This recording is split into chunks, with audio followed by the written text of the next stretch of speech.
Hey you guys, welcome back to my YouTube channel. Today I am responding to your request with the lob retrieval, the overheads, and how to hit a lob. And today to help me, I've got my husband, Chad Edwards. He has some really good visuals for you, as well as Eddie. He's gonna be the good student who's gonna be doing everything right and perfect. Well, we'll see how that goes. But I hope you enjoy it, and any feedback would be most welcome.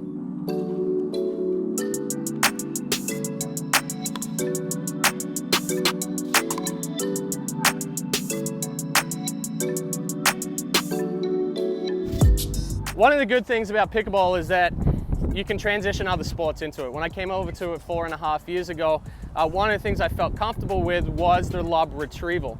Obviously my background's in baseball, so I spent many years tracking and chasing down fly balls. And that's where we're gonna get into the most important part of the lob retrieval is the first 2 steps.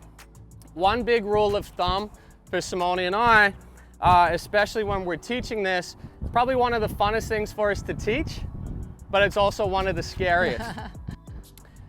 First rule of thumb, if we're here and your weight goes up and over your heels, yell yours. Forget about the ball, don't run. We've seen too many injuries where people have tripped over their heels moving backwards, they're backpedaling. So we're gonna talk about the correct movement or the fastest movement on how to go back and get these lobs. Now I'm gonna use some slappies as some stepping stones. So if our starting movement is here at the kitchen line, our first step, we wanna think about a gate or a door and the way it swings open. Our hip is gonna become that hinge. So our first step when that ball goes up is to open our hips. So our first step becomes here. From here, open. Now where does our second step go? Pivot, yeah. Our second step now pivots, and we've taken our hips directly to the ball. One of the things that we see a lot of times in this first 2 steps is we open and we just drop step. Now there's no pivot, there's no way to open my hips, so then we go back behind and we end up tripping ourselves up anyway. So again, open, and the foot is gonna point in the direction of the ball. I'm now able to open my hips again, square them up, and now I can take off for that ball. So Eddie, you're gonna come on in. So open, go. Then we can get into that running position where we're actually going to try to beat the ball to the spot. We're not gonna drift with the ball. One thing when we open up as well, remember that ball's gone up and over our head, we're not going to go here and now here. We can't see that ball. One of the things we see a lot of the times is people running back and then that ball hits them in the back of the head. So to go along with that first step opening up, we have to find the ball. Now some people can run while they're still looking up, others find it difficult. But we can look up, find that ball, see where it's going, and now I can put my head down and still run because I've found the spot where that ball's going to go. And one good way that we do this, especially for people who have problems with mobility, a lot of the times they will tell us, well, I'm not as agile as you are, because a lot of our clients are, older and they have trouble moving, and our number 1 priority is safety. We want to make sure that they're not falling on the courts. That's number 1. And then of course we want them to be successful. So we want to make sure that they can get the ball and hit, a decent shot. And as the better they get, they're gonna hit even better shot. So the first thing that we can do is actually, without the paddle, you want to give Chad the paddle real quick, and then you're gonna be ready and you're gonna be just catching the ball. Just turn, remember to do your pivot, and then run for the ball. So you ready? Go. Open, and you go. Bounce. I gave you an easy one. That's okay. And toss it back. To start with, you're not going to go really deep. Correct, because they're just with this turning. drill. The first thing is that a lot of times people just go, boom, backward right away. So the first thing is to learn to open your hips. Ready? And go. There you go. And now you're gonna let it bounce. Ready? Here we go. And go. Open, Let it bounce. go. There you go. That's And you it. don't even have to run at that point. But you see how that is a pretty deep lob and you're not really running at this point. Imagine if you did, we add the running to it. One more time. Here you go. Ready? And go. Open, go. Yeah. There you go. Good. Man, you're fucked. So that's a good way to start when you're hesitant about learning new footwork, is just doing a hand toss, so that way you can get used to turning your hips and fetching the ball, okay? Now the stepping stones continue. So we're gonna place this as our ball. Okay, so we've done our first 2 steps. We're here, we're going. Now what do we do? A lot of the times we see people find that ball and then they run directly for it. What do we do when we're here? We end up doing a shovel pass or we don't know which way to go. Another thing to think of is we need to give ourselves some time, space, and separation between that ball. So rather than going directly to that ball, we're going to get around the ball. Think of the shape of a question mark. As we're going to that ball, we now get around it and we give ourselves some space to be able to hit our shot. A few things that typically we see a lot of the times, once they've gone back and gotten that ball, is we try to hit that ball at the highest part. We have more time. When we run back, we don't need to get that ball where it's up here. When that ball comes down, instead of going there, if we let it descend just a little bit, it's going to give us enough time for one more step to get past the ball. So as it comes down, we get past the ball, and now we're able to control our next shot a little bit more. Get a third shot drop. That's what we're Ideally. looking for. Yeah, ideally. Because again, like people talk about options, okay, what are my options? So of course you can choose to drive it, you can choose to lob it back, or you can choose to drop. So my order of preference would be, of course, put the ball back in play, no doubt about it, but it would be a drop, and then a lob, and then a drive. I mean, the drive, honestly, because you're running back, you drive that ball, now they hit a short, and now you're running again. So ultimately, the drop is gonna give you more time to come in. Now, the other thing that people always ask us, especially if you come out from tennis, because Chad is explaining here, this retrieval is for this person that is here. Now, take the example there, the yellow is where the ball is landing. So you might ask me, why wouldn't this person take that ball? Well, a lot of the times it's most difficult actually for that person. If you count the steps, so Eddie, if you get here for me, please, and Chad is there, if you count how many steps would take you, if you do your movement, so 1, 2, 3, 4, 5, right?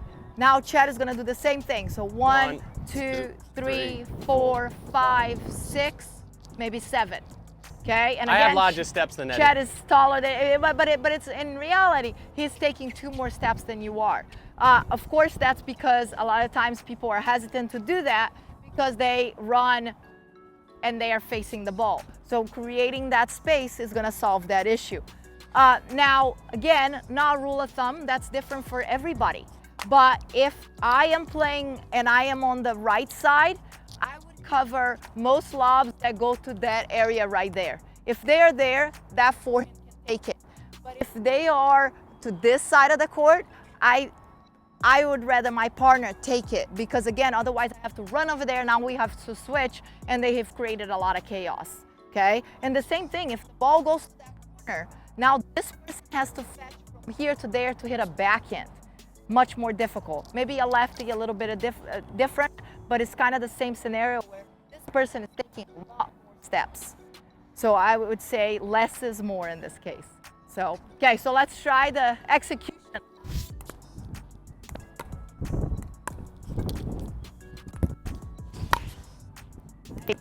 You've done this before, honey. Sometimes, occasionally. There you go. All right, Eddie, let's see if you can do this. Yeah. You got it. No pressure. The wind's pushing that way just a little bit. Just make sure that you open the gate. The first thing that you're gonna think about as soon as that ball leaves the paddle. Open, open and run. There you go. Now, one thing, and again, you move well.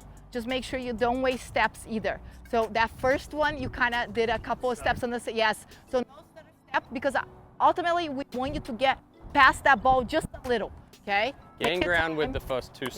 Yeah, there you go.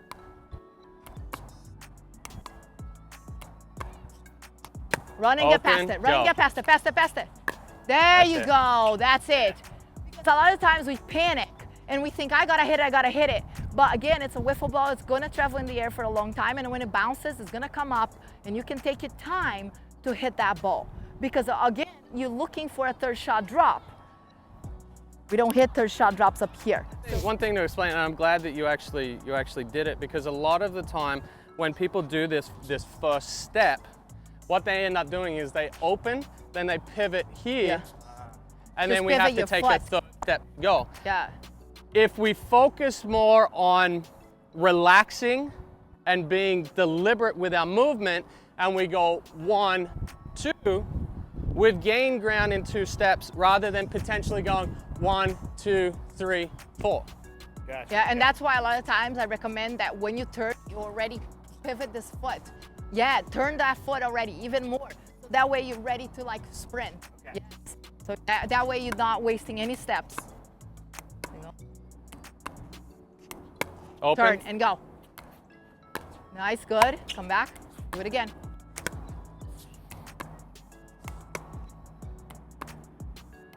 See, that's a good thing. One, easier to lob, give space. Nice, better. So the next step now is working on that third shot drop. That would be the next. But that's getting your arm further out from your body. Get that arm away from your body. Go, go, go, away from your body. There you go, good. Again. Still a little bit, you can give more separation between the direction that you're running to that ball. Instead of running directly to where that ball's gonna bounce, Go. Circle around it. Oh, The wind, the wind. Oh, look at that drop.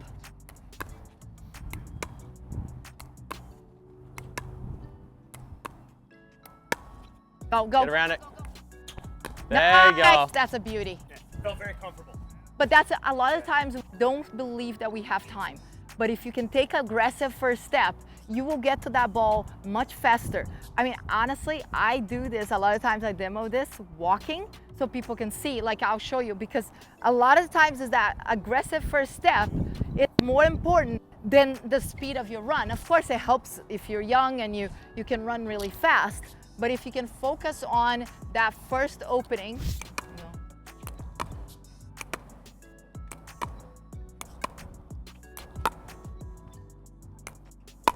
so again, I'm walking to the ball. I'm not even running, but just like I need to get that first step open. And you see how I walked past it. That's how much time. If I can, of course, sprint, much better. But that's the part where really opening up your hips and pivoting that foot, so that way it's almost like you're ready to then sprint, versus like, you know, we kind of go here, here, here, do 3 steps before we get running. So right away, boom, open and go. Yeah, think about beating that ball to the spot. Don't drift with it. If you drift with it, we'll never get past it and it becomes more difficult to hit that third shot drop or put a consistent ball in. If we open and go and beat that ball to the spot, or try to, then we've got a better chance of getting past it, being able to hit that drop and transition back forward. How do we know if we're gonna hit a forehand or a backhand, or how do we know which direction that we're gonna turn? For a ball over your right shoulder, you're gonna open with your right hip. Ball over your left shoulder, open with your left hip. What happens with the ball directly over our head? We're gonna turn to our paddle side. It's our dominant side. Yep. It's easier for us to open. Now, as soon as we open to the right side, we're committing ourselves to a forehand, because it's going to be very difficult to come and run back around this way, and we're going to lose time. Now, obviously, there are gray areas where on a day like this where it's windy, where that ball may blow and we just have to try to adjust, you know, mid course. But if we open up to the left, that's going to lock us into a backhand. My preference, my recommendation, a lot of people like to switch. I'm not a big fan, and I'll show you why here. You. Nice get. Ah, don't kill yourself. It was out anyways, right? It was out. It was a little long. I got it. Stay there. There you go. Go.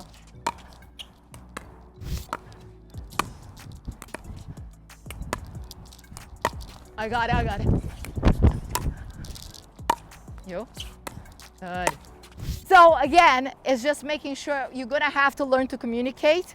And a lot of the times, it's that miscommunication between partners that also creates chaos. And that's what the lob does a lot of the times, is create chaos between partners. So making sure that you're communicating, but to me it's efficiency, right? The right turn, the correct side to turn, a lot of times that will determine if you're going to be able to get to that ball or not.